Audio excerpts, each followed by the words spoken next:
All right, so this is a suggestion via Discord. The name of the video is Why Recessions May Be Inevitable. Guys, that's the craziest statement ever, all right? Because absolutely. Recessions are inherently inevitable in basically every single economy around the world. There's no way to kind of get around that because there will always be ups and downs in overall finance, guys, right? So when it comes to what is the overall root causes of recessions, it's probably going to be asset bubbles, overall external shock to the actual economy. In the United States of America, we have basically two external shocks that are happening right now, both in foreign countries, basically referring to the kerfuffles that are happening. What else here? Market speculation is also pretty terrible in terms of overpricing or mispricing assets within that are actually now causing this asset bubble. Asset bubble basically just means it's a rapid increase of price basically of these assets, and assets specifically in this instance are going to be probably housing or stocks. And currently at this very specific moment, the stock market is down, right? So it's houses. Houses are absolutely overpriced. Everything seems to come back to housing, guys, right? But everyone kind of has these golden handcuffs on, and guys, these people are not selling their houses that they're literally mortgaged for 2%. They're not doing it. Why would they? I don't blame them, right? But that in itself is then raising the price and stopping the overall supply of houses. I think we are in my city, 2.7 or something like that, guys. We need 6 months of supply to basically flip the market to make it a little bit more affordable for the people. But people are not selling their houses. Again, why would they? Another reason is probably going to end up being structural changes, guys. There are going to be a lot of people losing their job over the next year, 2 years, unfortunately, guys. And this is coming from a lot of theft that's happening in a lot of these grocery stores and retail stores. These companies are over it. This is why so many of them are closing these days, right? It's an unfortunate thing. But it's affecting their bottom line so much that they can no longer afford to maintain the company, still make profit. So what they're going to do now is start letting people go and trade over services basically to AI, right? You're obviously now going to be the person ringing up everything, but AI is going to be tracking your hands and all your movements and everything that you're doing, right? They'll have like maybe one or two people in the stores. To my knowledge, Kroger, the gas station, the grocery store is going to be the one that's basically leading the charge in this instance. And they're going to be selling this technology to Target and Walmart. So get ready for that. If you work at any of these places, expect something like that happening. Unfortunately, guys, right? But all right, anyway, so the name of this video is Why Recessions May Be Inevitable. Let's check it out. Sorry for the long-winded intro, guys. It's been hectic over here, guys. Let's get it. The fear of recession is mounting in the United States. Where do you peg the probability of a recession? Right now, it's, let's say by year end, I'd say about 50-50. It's pretty close. In June 2022, the World Bank slashed its global growth forecast to 2.9%, warning that 22. several countries could fall into This is an old video, guys. You sent me an old video? recession. Anyway. I think there's a lot of fear just around how it's going to play out, how long it's going to be, and how deep it's going to be. And it hurts a lot of people. I think the pain tends to be kind of concentrated in the victims of the recession, but none of us can be completely sure that we or our families are not going to be among those victims. Right. Because it's mainly the middle class that are going to be struggling coming up, guys. But none of us can be completely sure that we or our families are not going to be among those victims. Recessions also often impact the valuation of other asset classes, like the value of your house or the value of your car. And last but not least, it's that really most important one, that increase in the unemployment rate, where people really fear that they could lose a job and thus lose income. Right. I do believe recessions are really inevitable. I believe that the economic cycle exists. But some believe that this isn't all bad news. Some investors, they look at recessions as opportunities. You know, this is an opportunity to buy this asset that's now on sale. Guys, I watched the interview with Papa John of Papa John's, and he's just like, listen, I want the dollar to basically fall so I can make a lot of money. I'm like, yeah, that's what a lot of people are going to be doing. Absolutely, right? Absolutely. Once everything falls, if you have a solid savings, you're about to make a killing everywhere, right? But yeah, it's terrible. You're doing it off of the backs of people who are absolutely struggling, but on your end, you're gonna make a lot of money in 2024 and 25. You're gonna make a lot of money if you have money. I'm telling you this right now. Right? You're gonna see mergers happening. I'm almost positive here. Mark my words here. You're gonna see mergers happening. You're gonna see people that have never owned a company at all start owning majority share of companies. It's gonna be crazy. I'm telling you, it's gonna be a wealth transfer. And now it's at fair value. I think it's really important to just understand the mechanics, because I think when you do, knowledge is power, information is power. Absolutely. And then you can start to be able to seize the moment. So why do recessions happen? And are they an inevitable part of the American economy? Yes. The National Bureau of Economic Research defines a recession as a significant decline in economic activity that's spread across the economy and lasts more than a few months. It's been synonymous with major economic pain felt by businesses and consumers alike. The Congressional Research Service cites three main causes of a recession. The first is an overheated economy. Check. When economists talk about the economy overheating, they mean that demand in the economy is growing faster than the ability of the supply side of the economy to satisfy it. And the interesting thing about this statement here is, this video is from 2022. I get why you want me to see it, maybe at least, right? So we're currently in 2023, obviously. And so we kind of know the future from what they're talking about here. And I can tell you right now, that's us. That is absolutely us. Jerome Powell has raised our interest rate to cool off the economy, or make an attempt to cool off the economy. But it's not working because everyone is still basically buying large ticket items. So he's like, oh, you guys still have money? No problem. 8.5% interest. Bro, are you crazy? 8.5%? And the majority of the assets are in the state of a bubble? Are you crazy? Imagine paying $4,000 for a mortgage, bro. At one time in life, it was cheaper to own, but now it's more expensive to own than rent. Imagine. And that can be because we just can't produce enough stuff, or it can be because we don't have enough workers. A hot spike in inflation, alongside a dip in the unemployment rate, could signal that the economy may be overheating. Every recession but one since World War II has seen an inflation hike right before the start of the downturn. And nearly every recession since World War II saw the unemployment rate fall to 5% or lower. And that's why what I'm saying here is, with all of these refinancings happening coming up next year, with a lot of these businesses and corporations, guys, they're going to have to start cutting people by large numbers. It's still not going to be enough to basically make someone unemployed, if that makes any sense, to lower the rate, to actually make Jerome Powell stop being Jerome Powell, right? And he'll lower their interest rate again to make it decent for people, right? But I get it. Right now we're in a massive overheated economy, and if you were looking to do something in a big way, you're going to have to now wait and hope for the interest rates to drop back down to reasonable levels, specifically with the asset bubbles being how they are. When unemployment gets really low, it means that there's not really very many available workers for firms to hire. And if firms can't find workers to hire, then they have to start bidding up wages. As they start paying people more, people have more income with which to buy goods and services.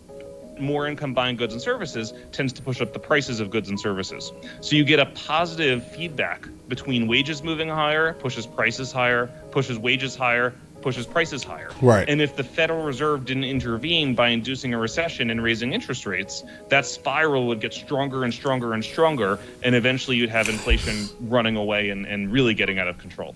That's where we are right now. They're telling the future. It's interesting how you can literally just read a book and be like, oh, in 1 year from now, it's going to be like that. It is. That's what our problem is right now, and that's why so many people are going to be getting laid off, guys. Right? Their wages are too high for what the business is making, for how much they're going to have to refinance for. The company cannot sustain itself, and this is the problem we're in. Asset bubbles can be another direct cause. The recession of 2001 was primarily caused by the dot-com bubble burst of 2000, while the Great Recession occurred just after the crash of the housing market. Asset prices, whether they're stock prices or house prices, go up a lot and they exceed the fundamentals, and then suddenly they come down abruptly. That has a big negative effect on the economy, particularly if people have borrowed to buy those assets. When that Right. happens, people find out that they're not as wealthy as they thought that they were. And when you find out that you're not as wealthy as you thought that you are, you cut back on your spending. And as you cut back on your spending, that decreases demand in the economy, and it slows the economy down, and enough of it can cause a recession. And other times, recessions are caused by unpredictable events that lead to severe disruptions. It's called external shock. Economists call these events black swans. These are the things that, unfortunately, we cannot manage. You cannot control geopolitical events. You cannot control, COVID-19. But when they do happen, usually they're fast and furious and have an immediate impact. And that's what drove us into a very quick recession throughout COVID and others that we've seen through the course of time. The U.S. has experienced at least 30 recessions throughout history, dating back as early as 1857. They may have become an inevitable part of the economic cycle that fluctuates between periods of expansion and contraction. History teaches us that recessions are inevitable. I do think recessions are part of our business cycle. Do I believe that they're completely inevitable in a capitalistic society? Partly. There's so many events and external factors that contribute to recessions, such as supply shocks, demand shocks, geopolitical issues that come about. It's part of human psychology to get too excited about things. And when you get too excited about things, you ultimately have asset bubbles, and those ultimately lead to recessions. It's also part of human nature that people will continue to expand. Guys, it's that fear of missing out. I think that was probably one of the biggest issues, specifically with the housing asset bubble. Seriously. That, and obviously market speculators. Ultimately lead to recessions. It's also part of human nature that people will continue expanding their firms and businesses as long as the economy is good. And as long as that keeps happening, you'll eventually overheat, which eventually will lead to a recession. Nonetheless, certain measures can be taken to make recessions less likely.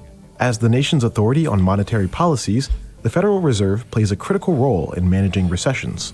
With the right monetary policies, the Fed can prevent a recession. It's just very difficult to do so. There are two things that the Fed can do to avoid recession. One is to steer the economy so we don't get so much inflation that they have to slam on the brakes. The second is to pay close attention to the financial system so we don't have a repeat like the 2007, 8, and 9 recession, which was caused by too much lending, too many mortgages, and too much bad mortgages. Too many bad mortgages, guys. All right, that's what it was. Too many bad mortgages. That, along with bringing our national debt up from 9.8 trillion to 32.7 trillion.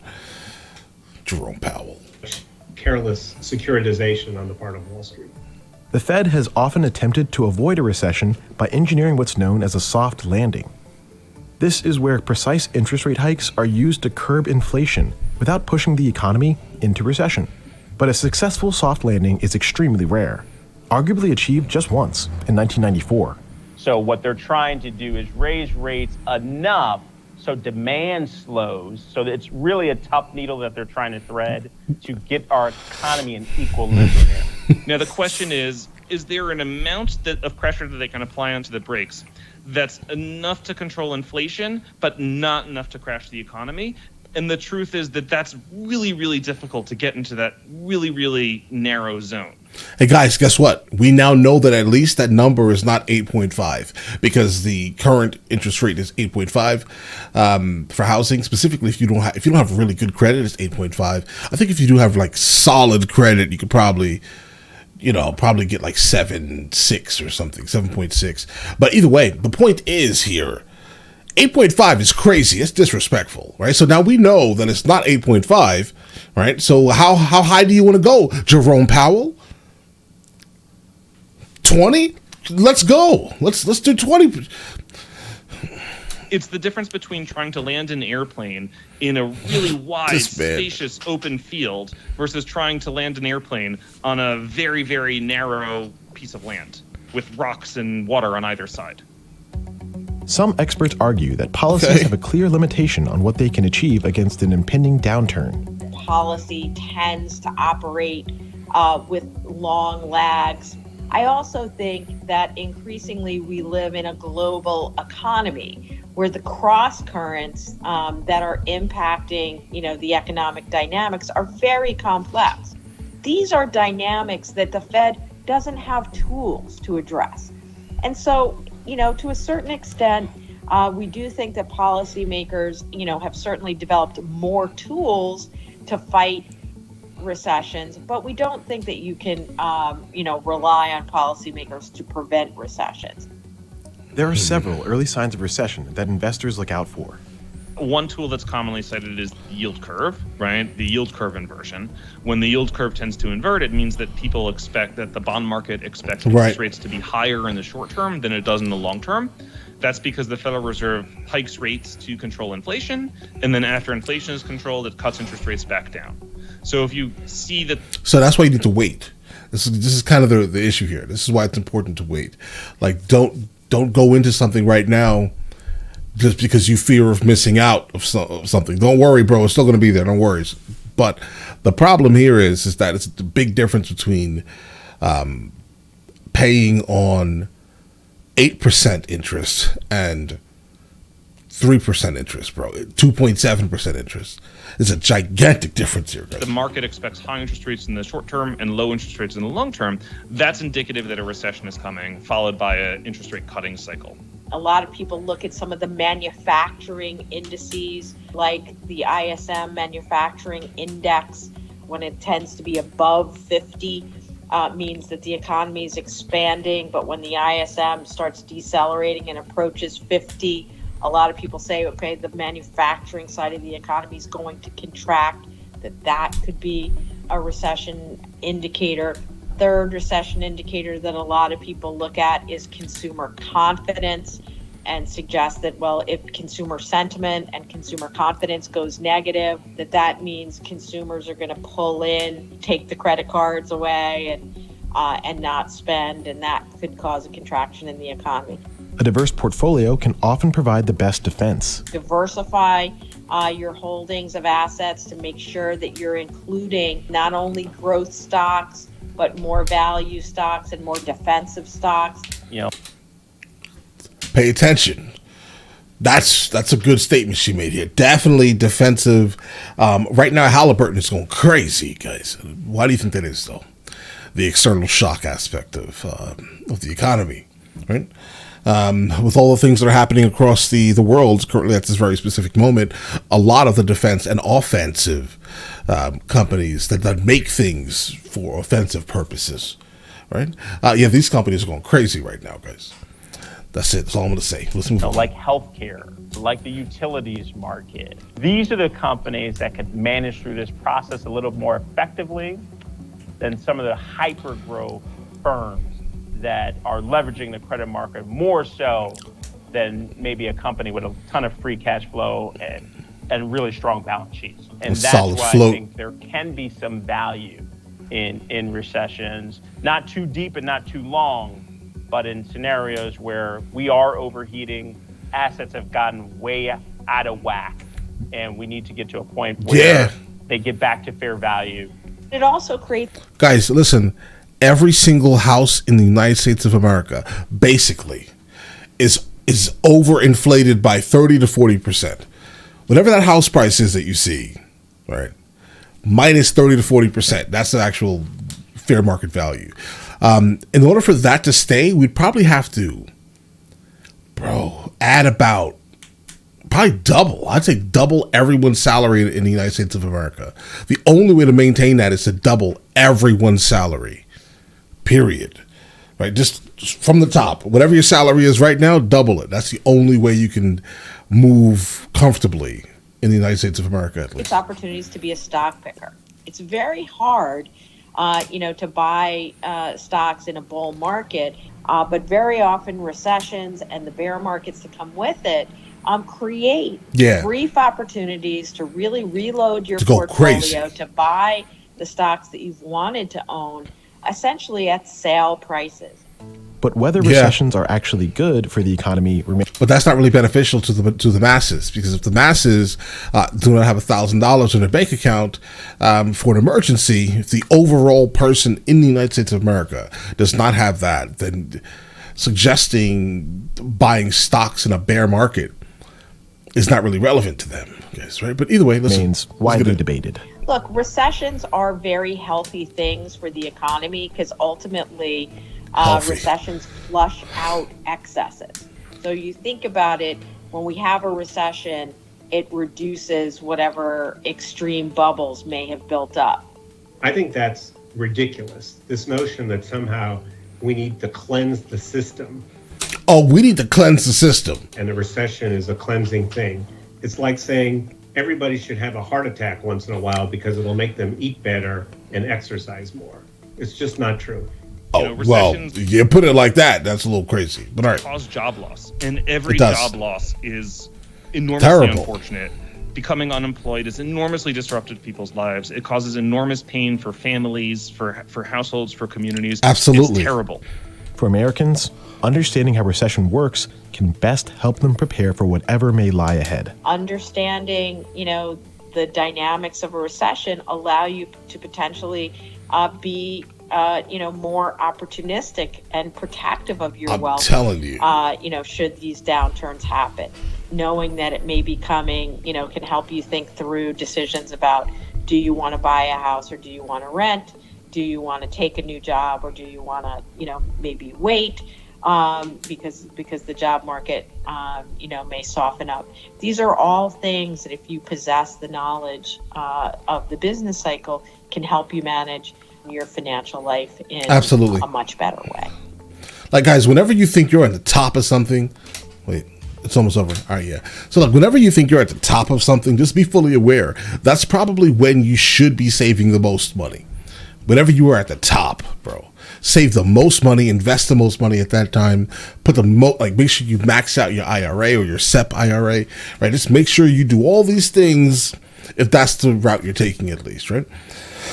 Do all of these things, and then make sure you have some extra money to put aside for when times get to like you're about to be in 2024, 2025, and most likely we'll be coming out of it in 2026, based off of how this is going. If we're looking at a inflated housing market, guys, follow housing. You follow housing, you will instantly follow. You can easily follow the future of this country, at least for the moment. If that falls, okay. Because the interest rate is so high, these companies are not going to be able to maintain this, guys. When they have to refinance and then they have to start dumping a ridiculous amount of money into their next bank loan from the bank, guys, they're going to have to let people off. They're going to have to let them go. And then obviously with the structural changes coming with AI, guys, things are about to get crazy. Right? But all right, listen, you guys all have an absolutely amazing day. Enjoy your day thoroughly.